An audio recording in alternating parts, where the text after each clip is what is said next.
When my son died, his wife inherited the house and $25 million, and then kicked me out, saying, "You're not welcome here anymore. Go die in the trash."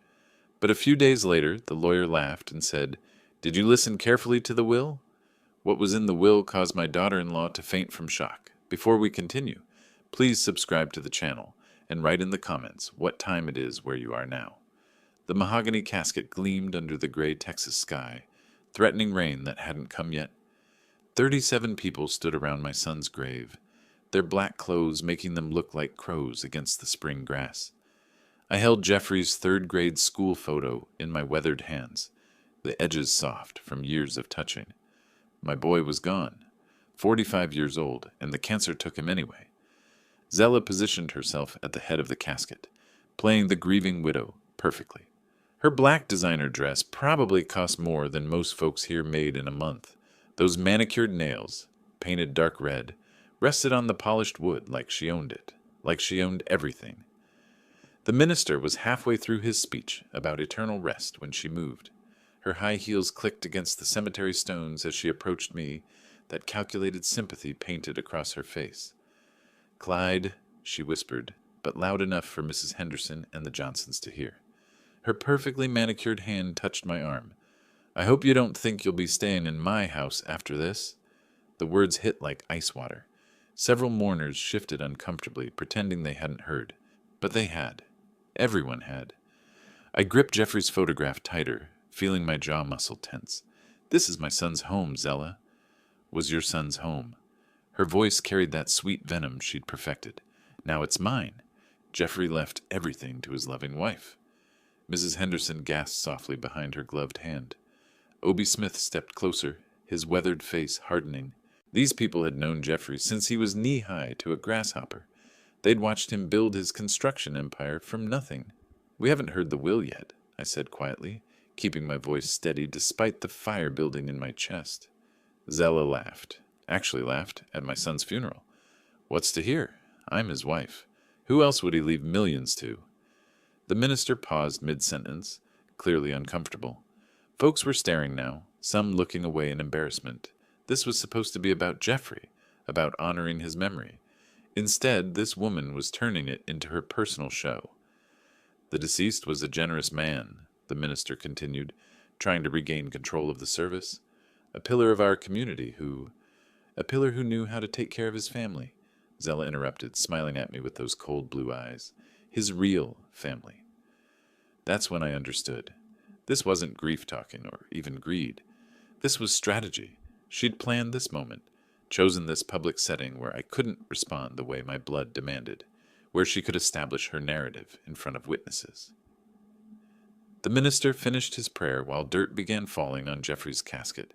Each shovelful felt like another piece of my heart breaking. But Zella's smirk, that triumphant little smile as she watched my face, that was burning itself into my memory. She returned to her widow performance, accepting condolences from people who'd known Jeffrey since childhood, playing the grieving wife while the real grief, mine, got shoved aside like yesterday's newspaper. As they lowered my boy into Texas soil, I made myself a promise. Whatever game Zella thought she was playing, she'd picked the wrong opponent. The rain finally started as the last shovelful hit wood. As the crowd dispersed toward their cars, I stayed behind. The gravediggers had finished their work, and Jeffrey's temporary marker stood crooked in the fresh dirt. I placed my single red rose on the mound, the same variety his mother had grown in our garden 30 years ago. Zella's laughter carried from across the cemetery, where she held court with a group of mourners, probably spinning her sob story about the poor widow's burden. The wind caught my gray hair, and arthritis sent familiar aches through my hands as I stared at that school photograph. Jeffrey at 8 years old, gap-toothed grin and cowlick that never would lie flat. When had that bright-eyed boy become the hollow-cheeked man I'd visited in that Houston hospital room? March 2023. MD Anderson Cancer Center. The smell of antiseptic couldn't hide the fear in that place. Jeffrey had lost 40 pounds by then, his expensive suits hanging loose on his shrinking frame. The experimental treatments weren't working, but he kept fighting, always fighting.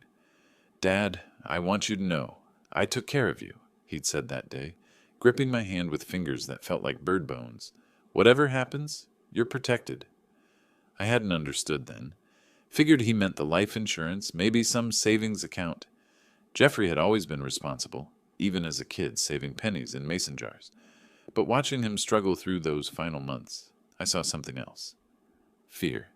Not of dying. Jeffrey wasn't afraid of much, but fear of leaving things unfinished, leaving people unprotected. The memory shifted backward 20 years earlier. Jeffrey, at 25, standing in what would become his first office, a rented space above Murphy's hardware store, with a folding table for a desk and dreams bigger than Texas itself. "I'll never be poor like we were, Dad," he'd promised, working 16-hour days to turn that $5,000 loan into something real.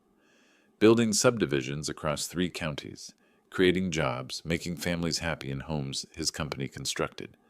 Success came fast once it started. First million at 35, 10 million by 40, but the work never stopped.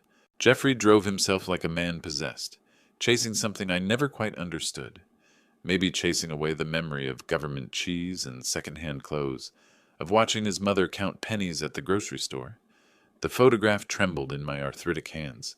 That last coherent conversation in February, 3 days before the end. Jeffrey's voice barely a whisper, but his words sharp with urgency. "She's not who I thought she was, Dad. Zella, I figured it out too late. Son, you're tired. The medicine, the will, I made sure you're protected. Promise me you'll fight if you need to."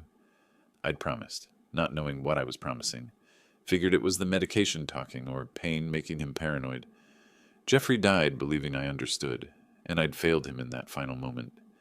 Now, standing over his grave while his wife celebrated 50 yards away, those words felt like prophecy. Money hadn't saved him.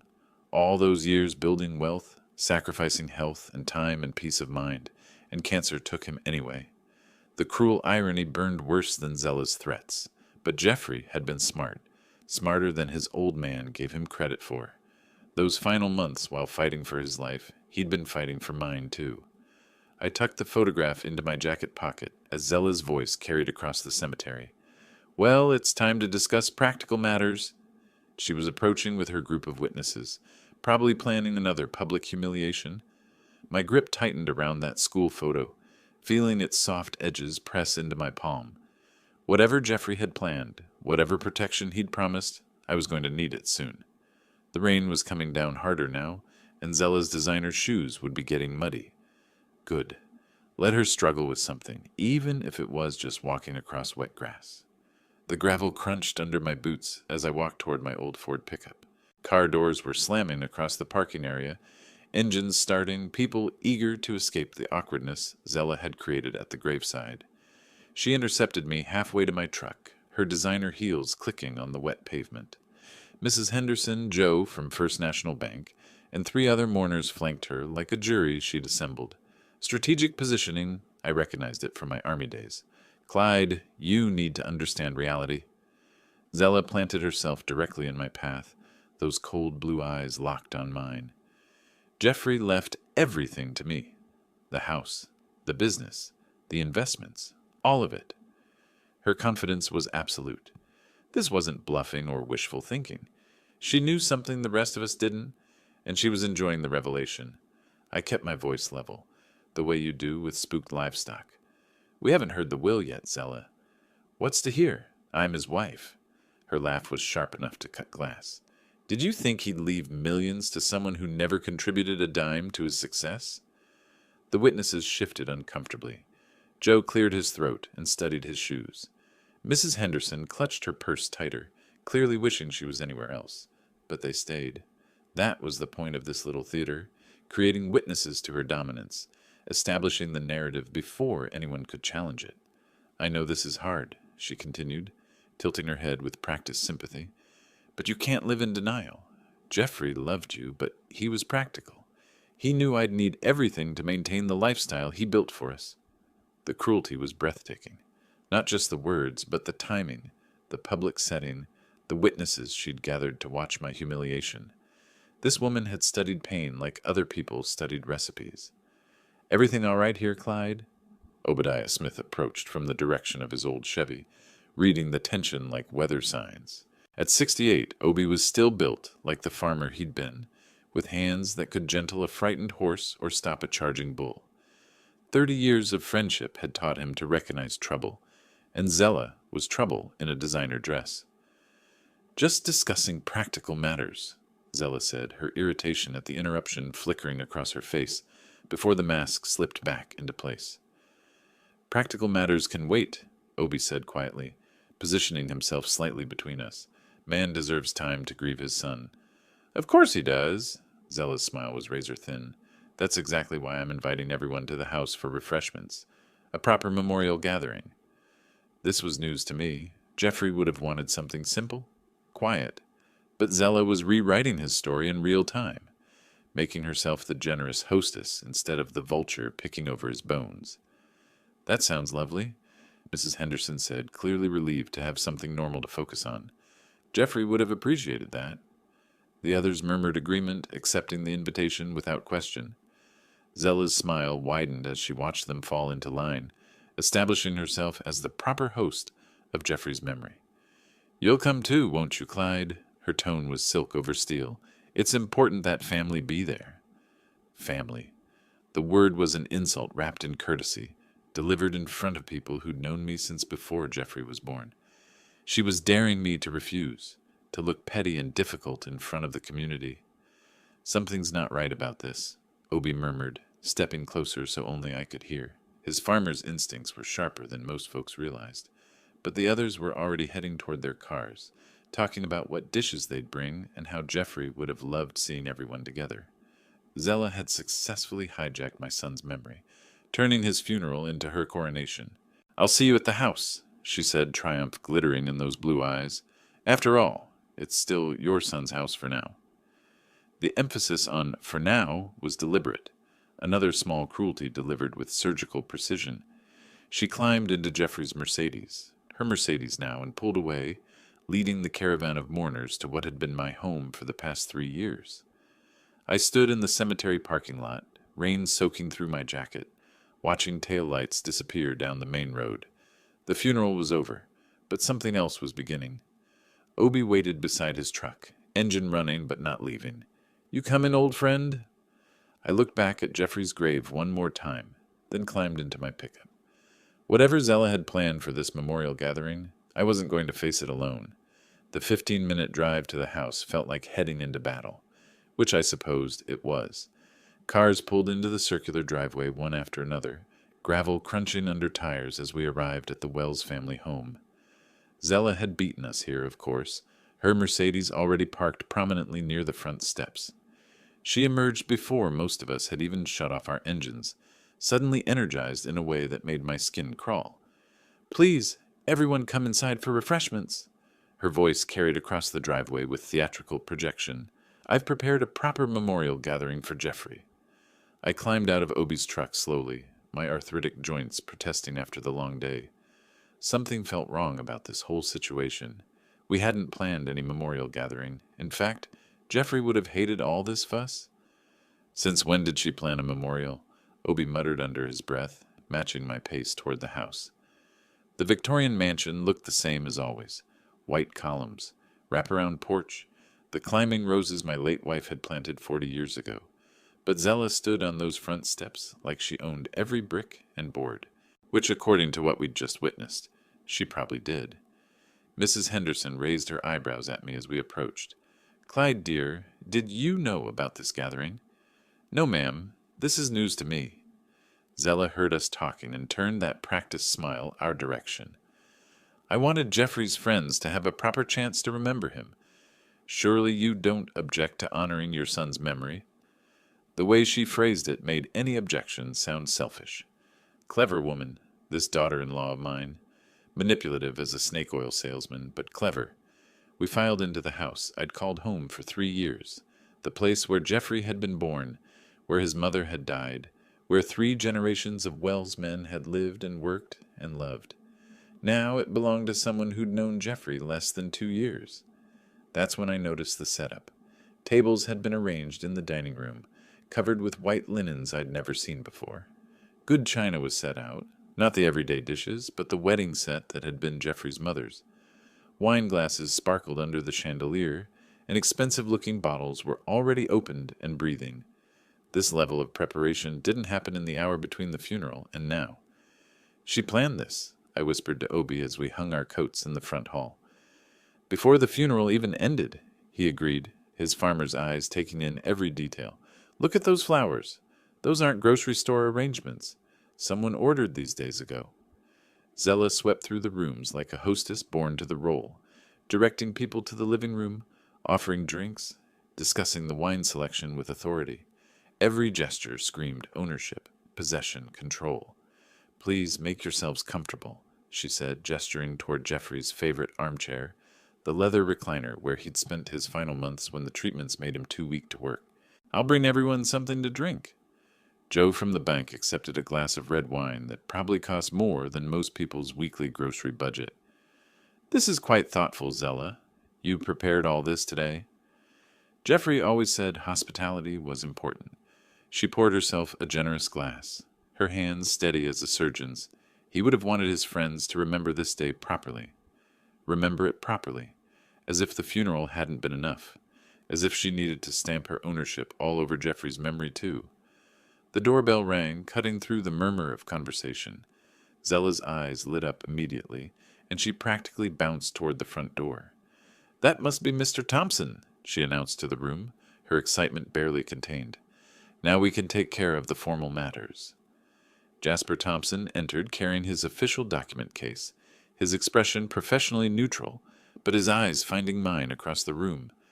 Something flickered there. A look I couldn't quite read, but it made my pulse quicken.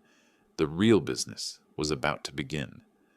23 people settled into the living room, finding seats on sofas, chairs, and anywhere else they could manage. The formal atmosphere felt heavy as tomb air.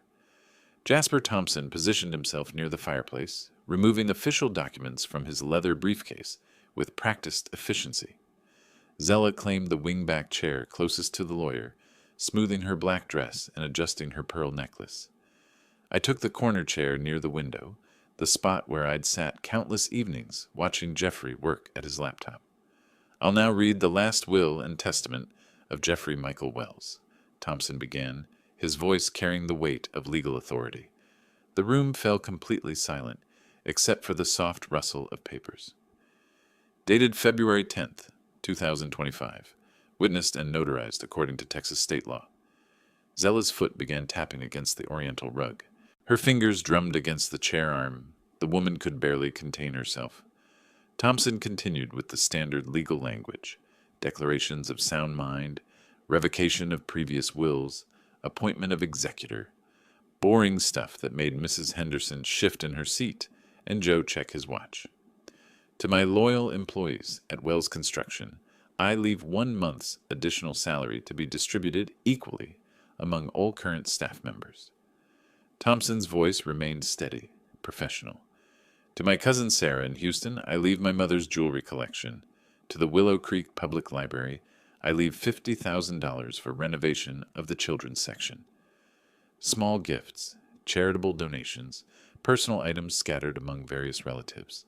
Standard will material that made Zella's impatience grow more obvious by the minute. "When does he get to the important parts?" she stage whispered, loud enough for half the room to hear.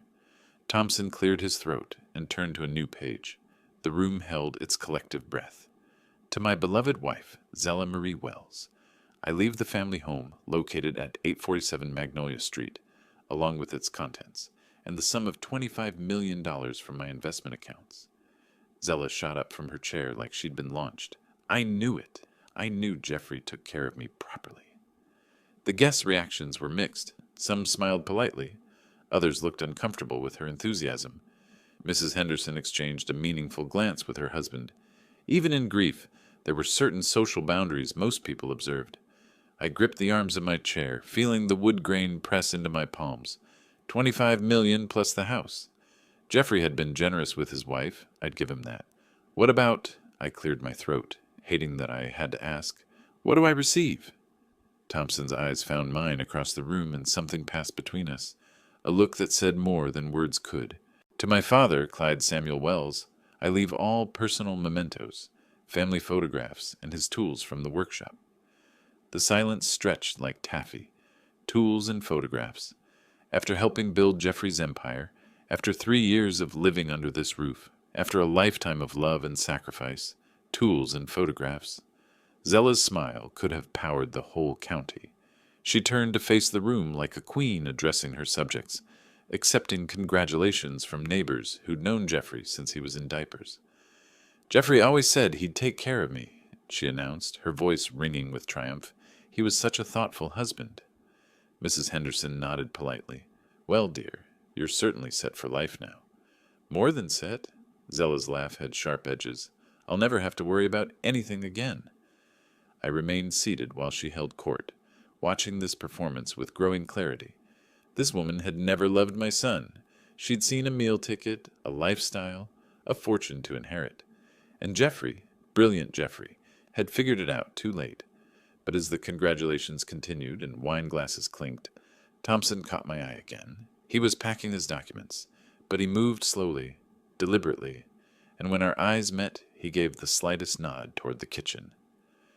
"There is one additional clause," he said quietly, his words nearly lost in the celebration. "But that requires private discussion." Zella was too busy accepting praise to notice, but I heard, and for the first time since the funeral began, something that felt almost like hope stirred in my chest. The formal reading was over, but apparently the real business was just beginning. Guests moved from the living room toward the dining area, drawn by the elaborate spread Zella had mysteriously prepared. Crystal wine glasses caught the evening light streaming through tall windows, and the good silver gleamed on white linens. This wasn't thrown together in an afternoon. This was orchestrated. Zella raised her glass high, commanding attention like a conductor before an orchestra. To Jeffrey, who always took care of those he loved most. The irony wasn't lost on me, even if it sailed over everyone else's heads. She'd just inherited $25 million, while I got a box of tools and some family photos. Jeffrey's definition of those he loved most apparently had some interesting nuances. "This wine is exceptional," commented Dr. Miller, swirling the burgundy liquid. "What vintage is this, Zella?" 2012 Bordeaux. Jeffrey always said life's too short for cheap wine."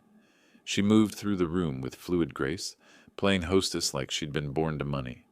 I wanted his friends to remember this day properly.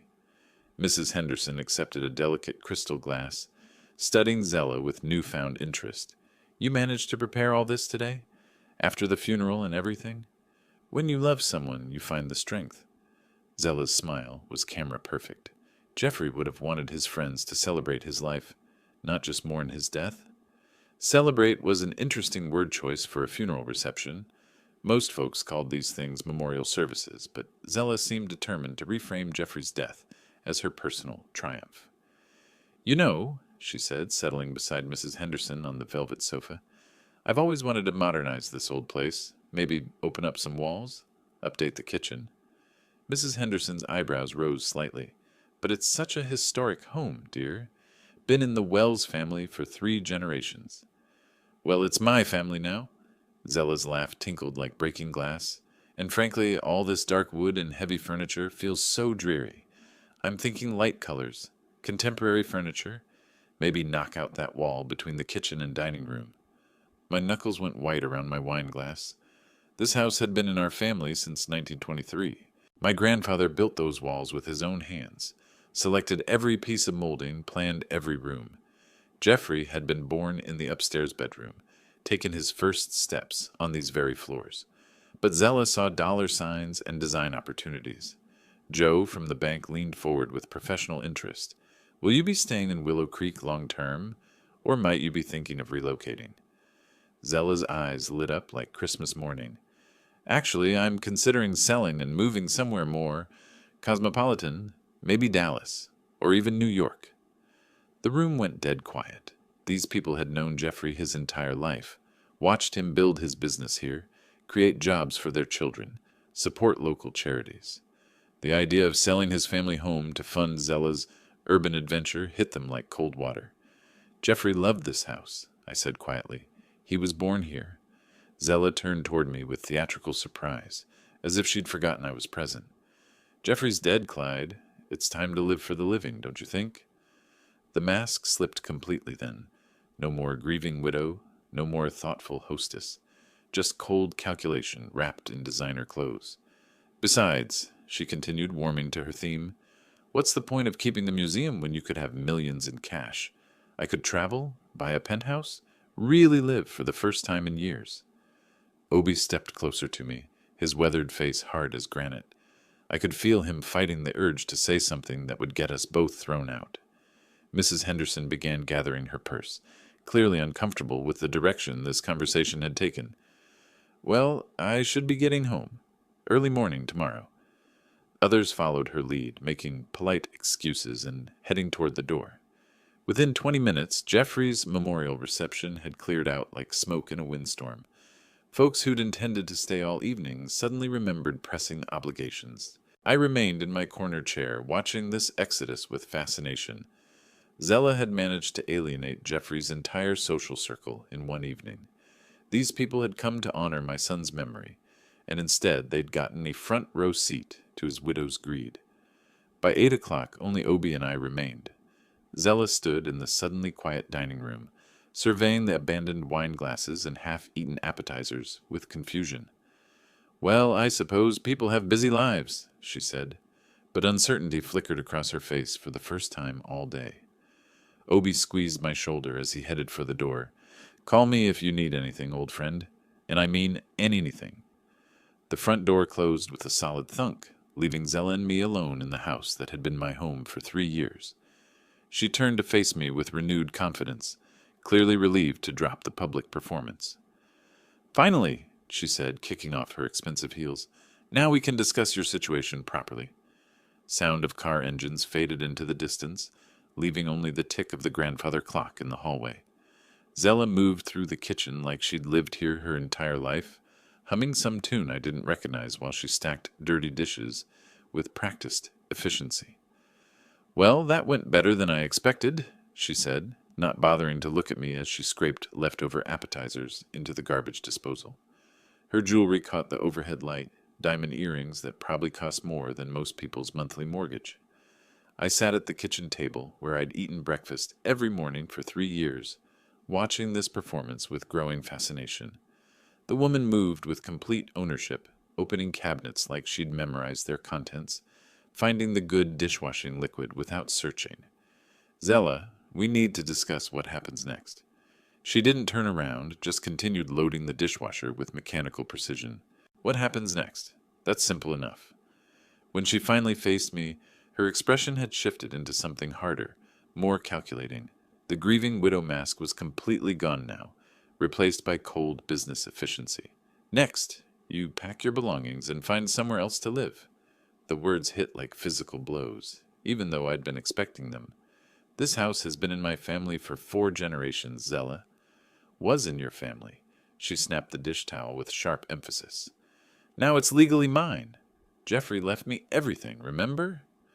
My hands lay flat on the worn wooden table, steady despite the fire building in my chest. 3 generations of Wells men had sat at this same table, planned their days, shared their meals, raised their children. Jeffrey told me you'd have trouble accepting reality, she continued, leaning against the counter with her arms crossed. He said you'd probably expect to live here forever, like some kind of charity case. My son never said that to me. Of course he didn't. Her laugh was sharp as breaking glass. He was too polite to hurt your feelings, but he told me plenty. She pushed off from the counter, beginning to pace around the kitchen like a lawyer addressing a jury. He said you'd been depending on him too long, that it wasn't healthy for a grown man to need his son's support at your age. Lies. Every word was fabricated poison, but delivered with such confidence that someone who didn't know Jeffrey might believe them. Look, I get it. Change is hard for old people. Her tone shifted to mock sympathy. But you need to understand something fundamental here. I own this house now, legally, completely. The deed, the mortgage, the property taxes, everything. The deed may have Jeffrey's name, but this land belonged to my grandfather, before Jeffrey was even born. Your grandfather didn't leave you anything, did he? She paused her pacing to stare at me directly. Face facts, Clyde. You're a charity case who's outlived his usefulness. The cruelty was breathtaking, but what struck me most was how much she was enjoying this. This wasn't just about property or money. She was savoring my apparent helplessness like fine wine. I want you out of here by tomorrow morning, she said, her voice rising with each word, and you'll take only what you can carry. No furniture, no family heirlooms, nothing that belongs to this house. I stood slowly, my arthritis making the movement deliberate and careful. Tomorrow morning, yes, and don't think about trying to claim anything belonged to your family originally. I have lawyers, Clyde, good ones. They'll tie you up in court until you're dead.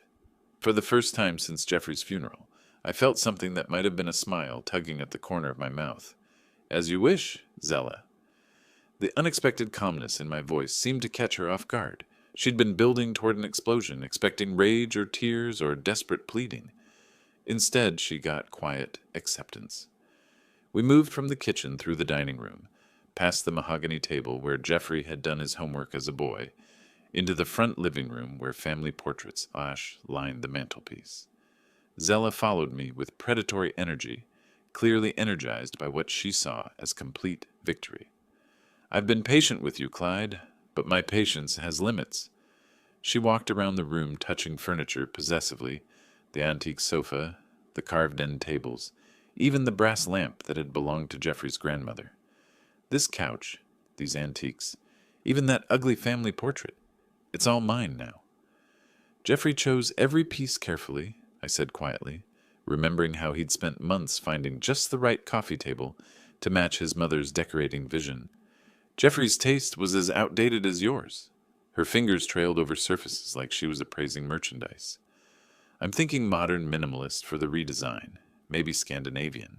Clean lines, light colors, no clutter. She was already erasing Jeffrey's memory, planning to gut everything that connected this house to its history. Here's what's going to happen, she continued, turning to face me with theatrical authority. You'll take your clothes, your medications, and leave. Nothing else belongs to you.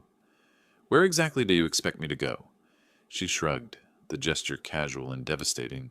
Not my problem. Senior center? Trailer park? Maybe that friend of yours?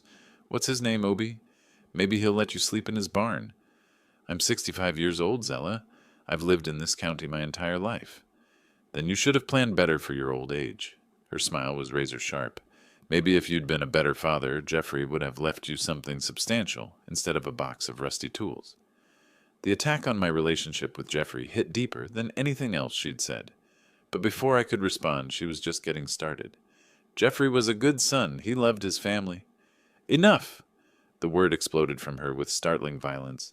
I'm sick of hearing about Jeffrey and his wonderful family and his precious memories. Her mask didn't just slip. It shattered completely. He's gone. And you know what? I'm glad, she was shouting now, her carefully styled hair coming loose, her makeup smudged with fury. Now I can finally live without pretending to care about this boring town and boring people and boring family traditions. The admission hung in the air like smoke from a fire. She'd never loved Jeffrey, had never loved anything about the life he'd built, the community he'd served, the family he'd cherished. Get out of my sight, she snarled, her voice dropping to pure venom. Go die in some gutter where you belong. Instead of the rage she clearly expected, I felt something close to peace settle over me. As you wish, Zella. Her eyes widened with confusion. What? You're not going to argue? Beg? Make some pathetic speech about family loyalty? No. I allowed myself a small smile. I'll just collect my things. You're just giving up. She seemed genuinely stunned by my calm acceptance. I'm respecting your wishes. You are, after all, the legal owner of this house. Why are you being so... She searched for the word. So agreeable. What would be the point of fighting? I started toward the stairs, moving with deliberate dignity. You've made your position very clear. She remained in the living room, watching me with suspicion and confusion. This wasn't the reaction she'd expected or wanted. Crushing someone was only satisfying if they fought back. I'll need about an hour to pack essentials, I said from the foot of the stairs. Take whatever fits in 2 suitcases. That's it. That seems fair. I climbed the stairs slowly, feeling her eyes boring into my back. At the top, I paused and looked down at her. Will you be staying up to supervise? I'll be right here. Don't try anything clever. I chuckled softly, genuinely amused. At my age, what could I possibly try? As I disappeared into the upstairs hallway, I heard her pacing below, her heels clicking against the hardwood floors. She'd gotten everything she wanted, but something about my reaction was bothering her. Good. Let her wonder. I left the Wells house at 6 in the morning, driving my old Ford pickup truck with everything I owned, packed into 2 battered suitcases. The sun was just breaking over the Texas horizon, painting the sky the color of fresh peaches as I pulled into the parking lot of the roadside inn on Route 35. 43 years in that Victorian mansion, and it came down to this: a 12 by 14 motel room that smelled like industrial disinfectant and old cigarettes. The polyester bedspread felt rough under my hands as I sat on the edge of the mattress, staring at my single open suitcase. Everything I own now: 3 changes of clothes, my medications, Jeffrey's 3rd grade school photo, and the pocket watch that had belonged to my father. Not much to show for 65 years of living, but it would have to be enough. 18-wheelers rumbled past on the highway, shaking the thin walls.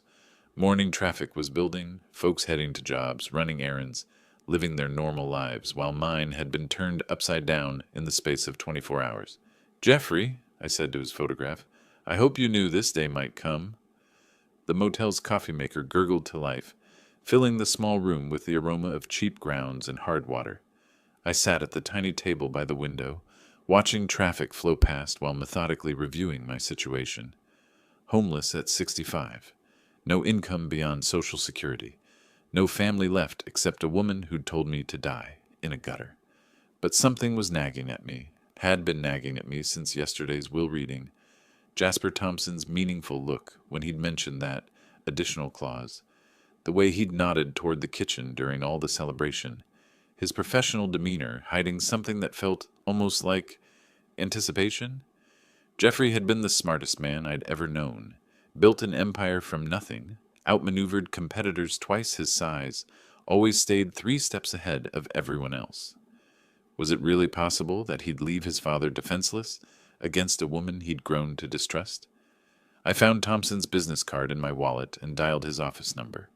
My hands were steady, purpose replacing the grief and confusion that had clouded my thinking. "Thompson Legal Services, Jasper speaking." "Jasper, it's Clyde Wells. I need to speak with you." His tone shifted immediately, concern replacing professional courtesy.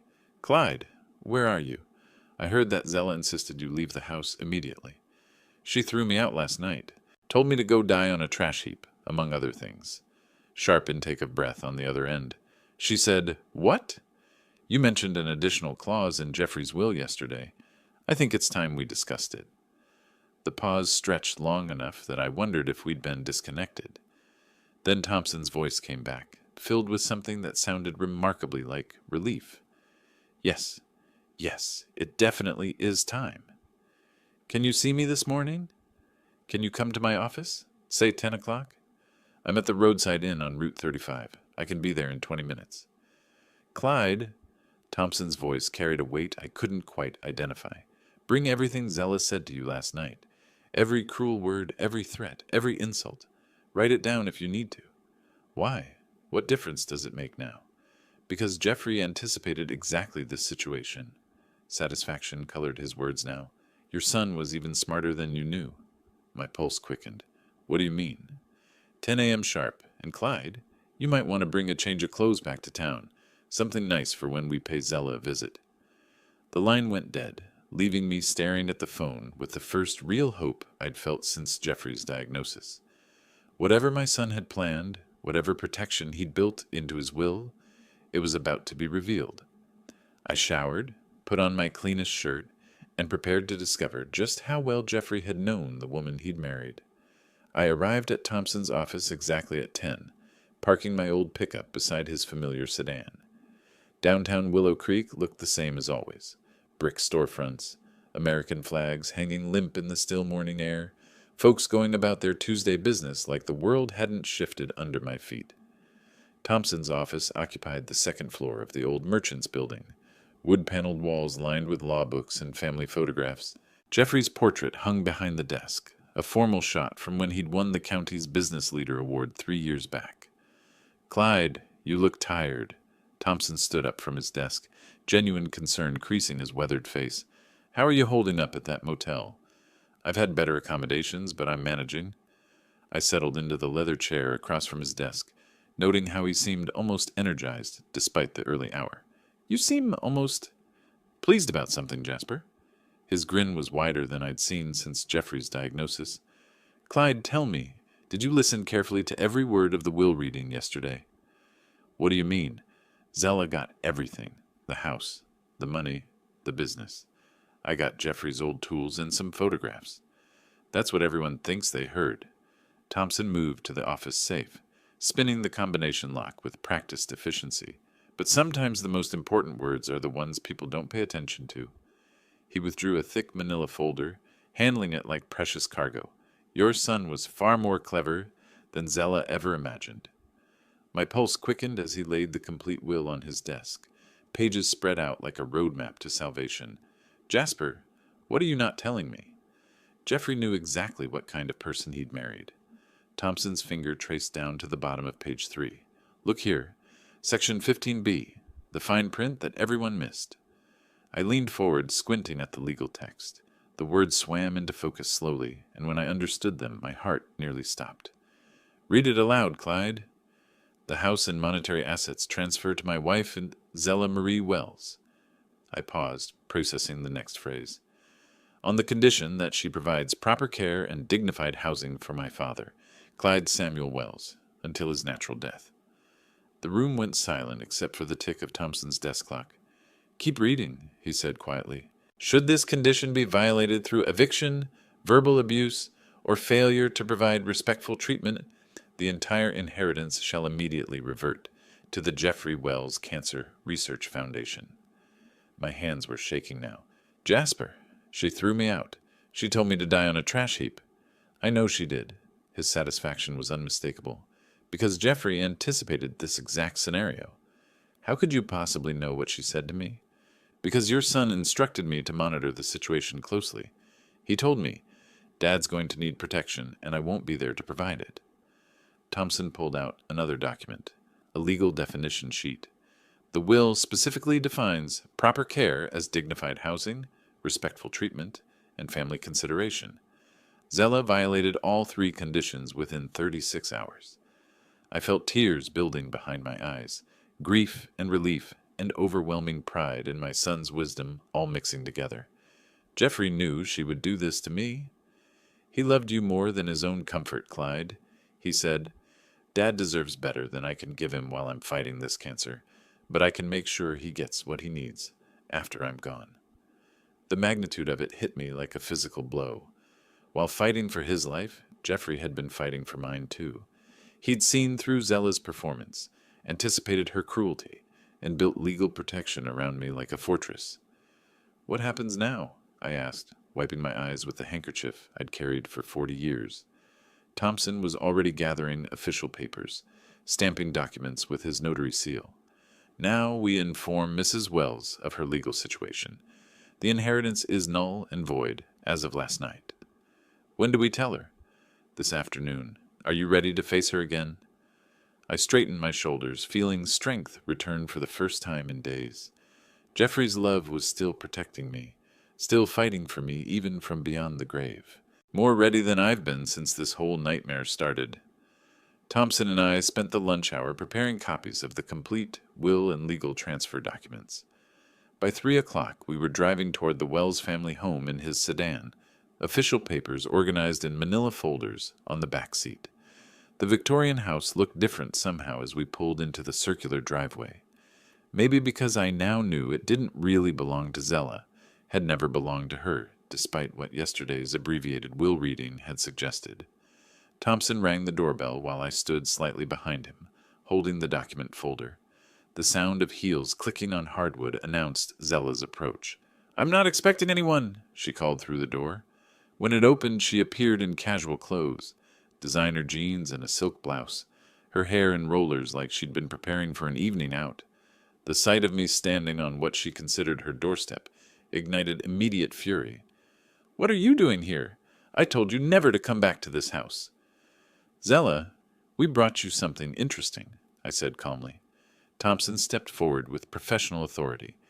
"Mrs. Wells, we need to discuss your husband's will. There are some aspects you may have missed.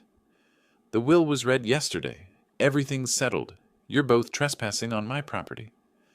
"Actually, ma'am, you may want to review the complete document before making that claim." Thompson extended the official copy toward her. Multiple pages, legal letterhead, raised seals, clearly authentic legal documentation. She snatched it suspiciously. "What is this supposed to be?" "The full version of Jeffrey's last will and testament," I replied, "not the abbreviated reading you heard yesterday." Zella scanned the first 2 pages, recognizing familiar text about charitable donations and personal items. Her confusion grew as she found everything matching her memory. "This looks the same as what you read before." "Keep reading," Thompson said quietly. "Page 3, section 15B. I watched her face carefully as she found the section, watched her expression shift from confusion to disbelief to something approaching panic. Her hands began trembling as she read Jeffrey's protection clause. "This is fake!" She screamed the words, spittle flying from her mouth. "This clause wasn't in the original will." "Yesterday you didn't listen to the complete reading," I said. "You were too busy planning your celebration." "You forged this. You added this section after Jeffrey died." Thompson's voice remained professionally calm. "Ma'am, I assure you this document is completely authentic.